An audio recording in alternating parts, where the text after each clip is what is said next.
Hello and welcome to my third installment in the Pay Me What I'm Worth journey that I'm on.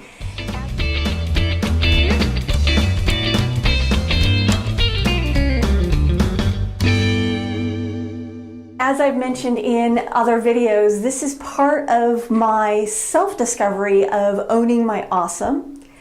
It's also a way to share this really powerful book with you in a new and different way. What I'm doing is I'm going through the free courses associated with this book and sharing with you my experience in the hope of inspiring you to join me in a 3-month journey where we actually delve into the book, do the exercises, and come out of it feeling full of our own worth, which of course will increase confidence and help you own your awesome. Now this week's chapter, chapter 2, is called What Are You Worth?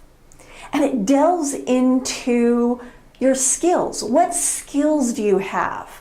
And what I found really interesting about it is that it comes to it from 2 points. One, you list the skills that you know you have. And then 2, you ask others to let you know what skills they think you have.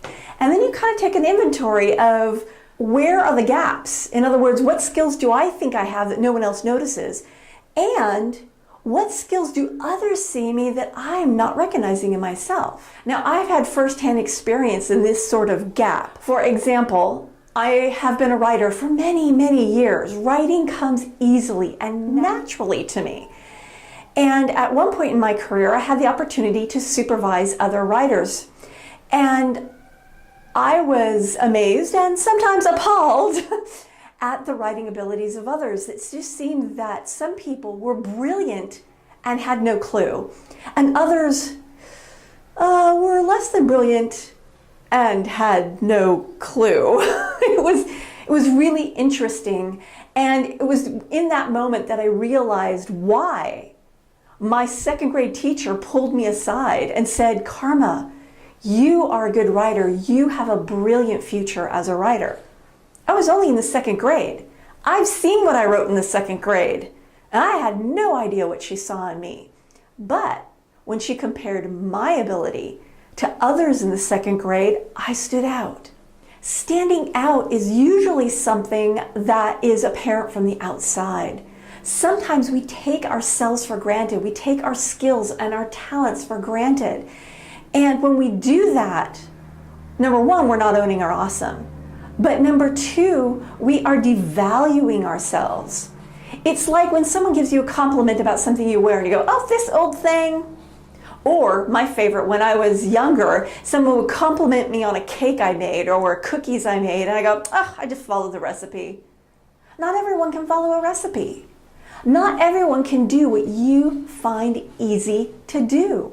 And what's also really interesting about this chapter is when you start delving into listing your skills. At first you're like, "Oh, I'm not that skilled." And you start listing and listing some more and listing some more. And pretty soon, I bet you anything, you will have pages of skills. Now, some of those skills you value. Like, for example, I value my writing skill.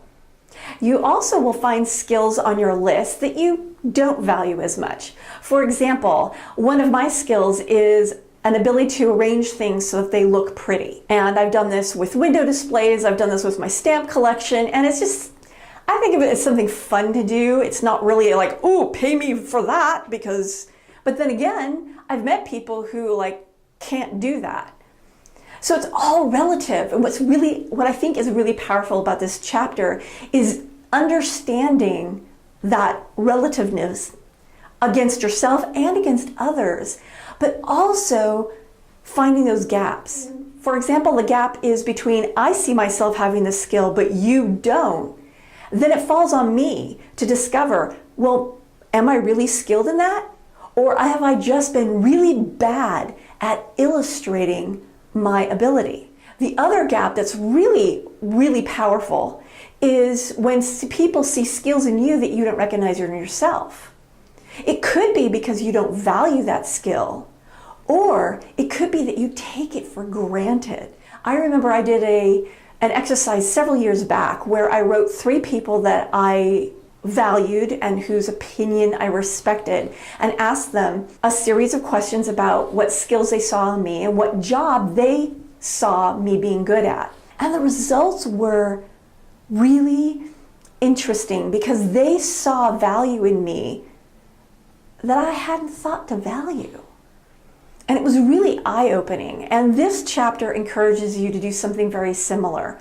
So I sincerely hope that you will join me in this Pay Me What I'm Worth journey. Follow the free classes along with me. And if you are inspired to go further, to go deeper, then go ahead and click the enroll button that is also on that page. You can join me and a group of others as we delve into this. Go ahead, enroll now, and you will claim your seat, because I am going to limit it to only 12 people, because that will help us each be able to get the quality time with Soul Dancer, who will be facilitating. And I will also be bringing in my value and worth as a coach as well. So this is a really unique experience to do the Pay Me What I'm Worth work with me. And I have skills. Just check out the blog post below. I have skills.